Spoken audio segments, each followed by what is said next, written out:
नमस्कार, मैं अंजलि मिश्रा और स्वागत है आपका हमारे चैनल में। दिल्ली में आम आदमी पार्टी की सरकार और एलजी सक्सेना के बीच तकरार का सिलसिला लगातार जारी है। मुद्दा कोई भी क्यों ना हो रहे, समय समय पर दोनों के मतभेद साफ प्रकट हो जाते हैं। एक बार फिर दिल्ली एलजी की तरफ से मुख्यमंत्री अरविंद केजरीवाल को शिकायत की गई है। नाराजगी जताई गई है कि कुछ इलाकों में साफ पानी नहीं पहुंच पा रहा है और ऐसी मुद्दों की वजह से देश की छवि काफी ज्यादा खराब होती है। देश की छवि पर इसका काफी ज्यादा असर पड़ता है। एलजी ने अपने ट्विटर पर लिखा है, कॉन्सुलेट ऑफ मॉन्टेनेग्रो से ऐसी शिकायत मिली है कि कुछ इलाकों में पानी की काफी ज्यादा कमी है। वहां टैंकरों की भी कमी हो गई है और जो पानी आ भी रहा है वो काफी ज्यादा गंदा पानी आ रहा है। मैंने सीएस को तुरंत इस मामले को सुलझाने के लिए कह दिया है। मुख्यमंत्री अरविंद केजरीवाल को भी नसीहत दी गई है कि वह ऐसे मामलों को सुलझाए, क्योंकि इसकी वजह से दुनिया में भारत की छवि प्रभावित होती है। अभी तक आम आदमी पार्टी के किसी प्रवक्ता या खुद सीएम केजरीवाल की तरफ से इस पर कोई प्रतिक्रिया नहीं दी गई है, लेकिन एलजी की तरफ से फिर सरकार को आईना दिखाना विवाद का नया विषय बन सकता है।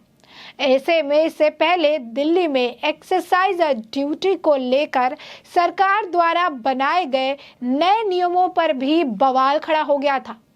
कुछ बिंदुओं पर जब सवाल उठने लगे तो एलजी द्वारा सीधे जांच के आदेश दे दिए गए। इस वजह से केजरीवाल सरकार को अपने कदम पीछे खींचते हुए नए नियमों को वापस लेना पड़ गया था।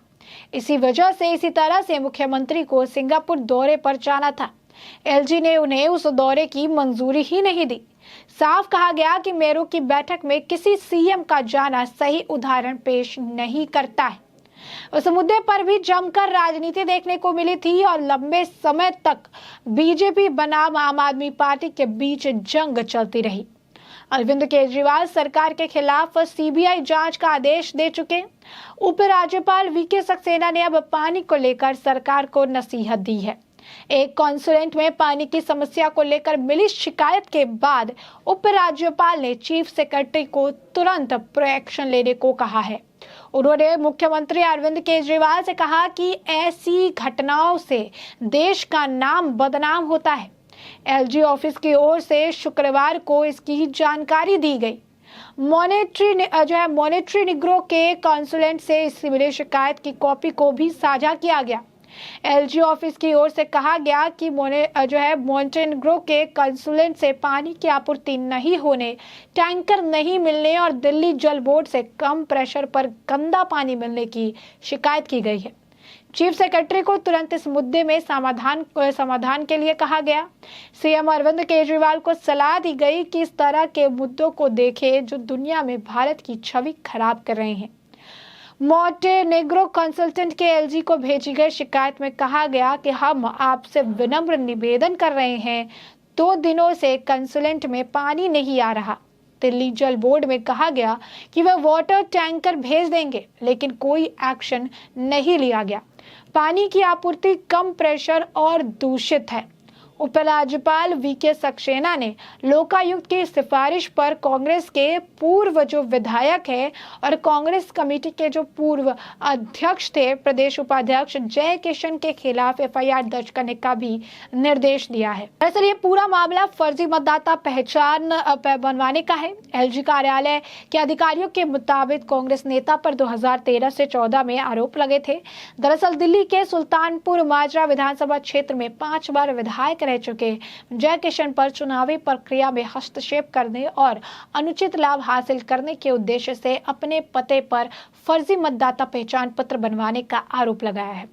इस पूरे मामले पर जब भी मीडिया ने जय किशन से बात की तो उनका कहना था कि पूरा मामला राजनीति से प्रेरित है। शिकायतकर्ता आज दुनिया में नहीं है, लेकिन हम पर एफआईआर दर्ज कराने के आदेश दे दिए गए हैं। कांग्रेस नेता ने कहा कि एफआईआर दर्ज होने दीजिए, हम अपना पक्ष कोर्ट के सामने जरूर रखेंगे। बता दें कि जयकिशन का कहना है कि जिन निर्वाचन कार्ड यानी वोटर कार्ड का जिक्र किया जा रहा है, दरअसल वो हमारे रिश्तेदार थे जो हमारे पते पर रह रहे थे। लगभग 20-22 साल तक हमारे पते पर रहे थे और जब हमने चुनाव लड़ना बंद कर दिया तो वो वहां से चले गए।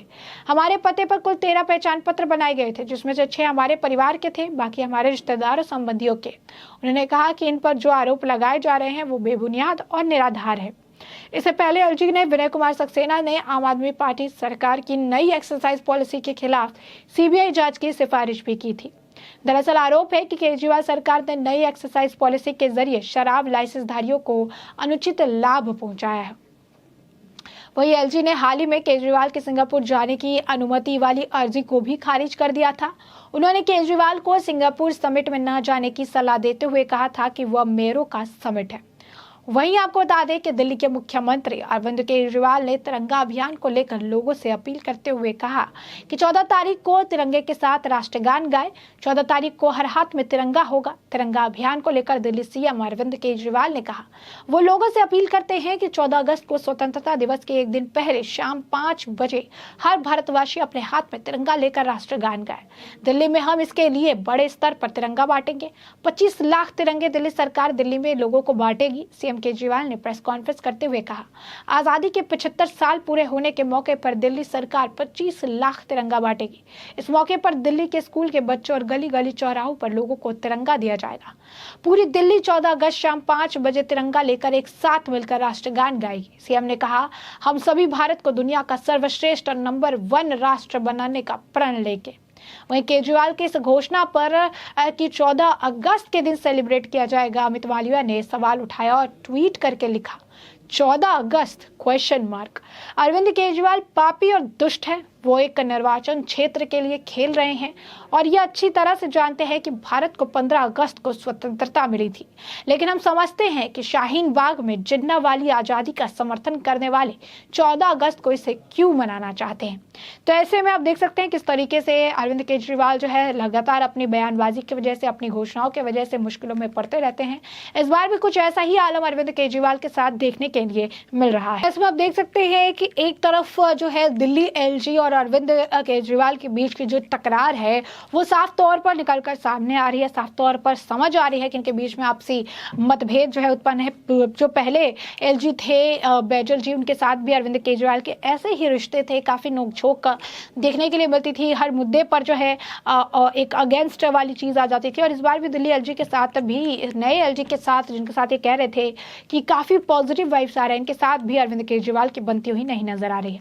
तो अरविंद केजरीवाल और दिल्ली एलजी के बीच में एक बार फिर तकरार। इस बार पानी का मुद्दा है। शिकायत जो है की है उन्होंने, नसीहत ही दे दी है अरविंद केजरीवाल को। वहीं दूसरी तरफ सिर्फ अरविंद केजरीवाल नहीं, कांग्रेस के नेता भी जो है विनय सक्सेना दिल्ली एलजी के निशाने पर है। कोई गलत कर रहा है तो उसके खिलाफ एक्शन के लिए, उसके खिलाफ कार्रवाई के लिए तुरंत आदेश पारित करते हुए नजर आ रहे हैं। और इसी के साथ साथ अब अरविंद केजरीवाल ने जिस तरीके से अब घोषणा की है 14 अगस्त के दिन सेलिब्रेट करने के लिए 75 साल आजादी के, इसे लेकर भी अब विवाद खड़ा होता हुआ नजर आ रहा है। और इसे लेकर अब अमित मालविया ने ट्वीट करके सवाल खड़े कर दिए हैं कि 14 अगस्त क्यों? क्या अरविंद केजरीवाल को यह पता है कि जब 15 अगस्त को देश को हमारे जो है स्वतंत्रता मिली थी, इंडिपेंडेंस मिला था, तो ऐसे में इसे लेकर 14 अगस्त को क्यों सेलिब्रेट करने की बात कही जा रही है।